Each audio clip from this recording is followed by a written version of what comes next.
hit the like button, whatever it is, because we got everything y'all need, man. Listen, and what you ain't looking for, you gonna be looking for it then. Scribe or Deebo gonna whoop your ass.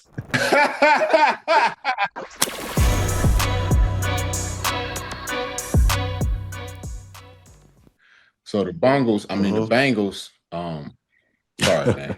The Bengals lost to the Broncos 28-3. The Mm. Bengals got beat like a redhead stepchild, Smacked. man. Like fresh.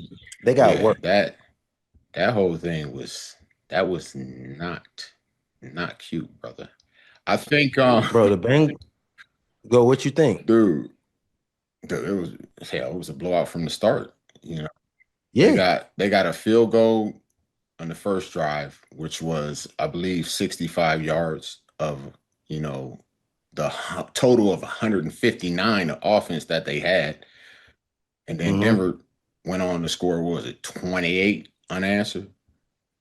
Yep. Cincinnati only completed, I think it was 2 third downs, stacking up penalties, like squirrels store nuts, bruh. Offense can't protect That. the quarterback. They can't run the ball. On top of that, you put your quarterback in shotgun all night. When you put him in shotgun all night and your offense can't block, that gives me a half second more to have to determine that, oh, you're not even running the ball. Now Yep. I get to pin my ears back and just take off. He's sacked, what, 3 times, pressured multiple times. And the quarterback you have right now is not the gunslinger that, Burrow is. He's not going to be able to just sit back there and pick somebody apart. You know, you add on top of Nope. that, the defense, they out there for 80 plays. Offense only had 43 plays. They couldn't convert nothing. Yep. The defense couldn't stop a nosebleed. Them boys gave up over 500 yards. They let Bo Nix get, was it 320, 326, 2 tugs. He did have a pick. They still gave up Yeah. 185, 86 rushing. And then the boy Dobbins, he went for 101 on only 16 Mm-hmm. carries. He over 6 yards a carry, dude. No pass rush. I think they only hit the quarterback one time. Bro, it was from the Broncos' perspective, they look great. Bo Nix was out there. He looked Mhm. amazing. Besides that pick that he threw when they were up 14-3, and I thought that if he would have just scored right there and made it 21-3, I think that was his only big hiccup for me that he did Mhm. the whole game. Everything else, using his legs, creating on third down, throwing it to Courtland Sutton. The biggest thing for me too was right before half when he did throw Mhm. that pick, they came back and he threw that whole shot on to Sims, the 28-yard dot right in between the underneath corner and the overtop Right. safety. And then on 3rd and 2, going in right before halftime, about 20 some seconds left, he threw that bang 8 where it suddenly widened out. And then he looked off the safety like a great quarterback does, and then dropped it, drilled it right on the money for a touchdown going into halftime. And I was like, way to just answer from throwing the pick and coming back and throwing the touchdown. He looked comfortable. The running game was looking good. Courtland Sutton was going to work on my man for the Bengals, that corner number 29. He had a Mhm. long day.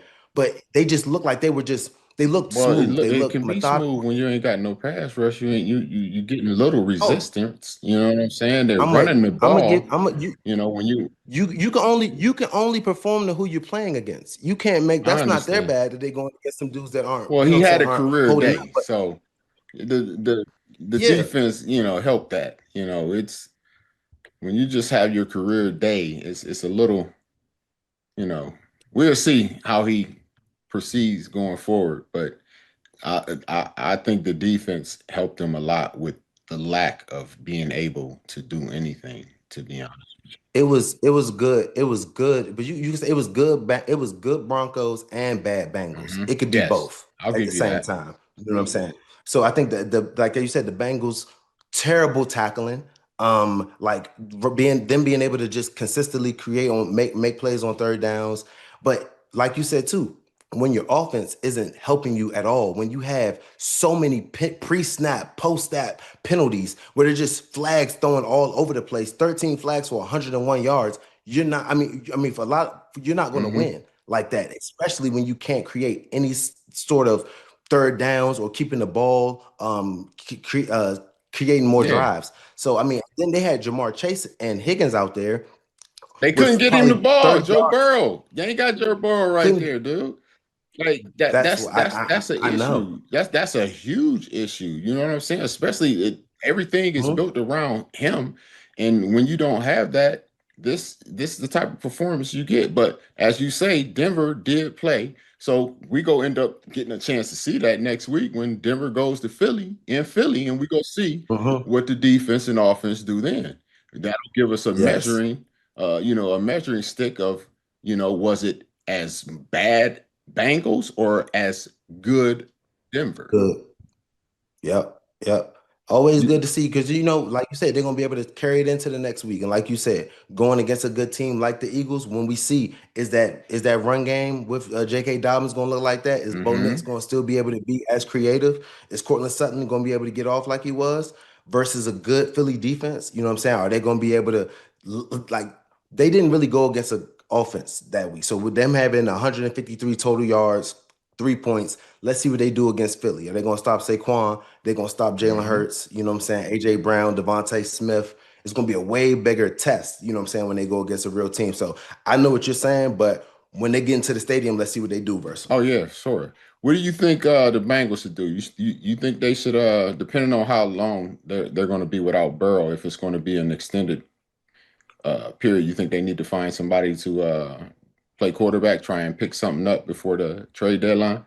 See if somebody will I trade. mean, if they want to do something, if they want to stay relevant and they want to try to continue to win games, because I don't think this, for me, in my opinion, no. I mean, the Bengals, they don't doesn't look good for them. Joe Burrow's going to be, I think, with this toe, if he's going to be out for an extended period of I think time, he out they're to at not going to least continue to what, win. maybe December, something like that. Man, so yes, they're not going to win more enough games to be even in the playoff picture. So I think they should rest up Joe Burrow. Definitely try to, if they want to try to win games and even have a chance to bring him back this year, you got to get a better quarterback because that's not going to work. What you got going on right now, you're not running the ball well. Your offensive line isn't getting any better. So no Yes. matter who you bring in, they probably gonna get hit upside the head also. So I think the Bengals have a lot more problems than they have answers. And if you're just trying to bring in another quarterback to try to salvage this season until Joe Burrow comes back, because in the long term, Joe Burrow doesn't need to come back if they're in 3-10 by the time he comes back, mathematically eliminated. They're gonna bring him back to get hit up again. They need to Right. work on getting their line right, hopefully trying to get a run game, something like that. But in this recent future, there's no answers of fixing the Bengals right now. Yeah, you gotta correct the other issues before you put something in there as a fix it. You gotta have everything else fixed before you plug in something that you believe can help you win because you Mhm. got too many other holes. Yeah, exactly.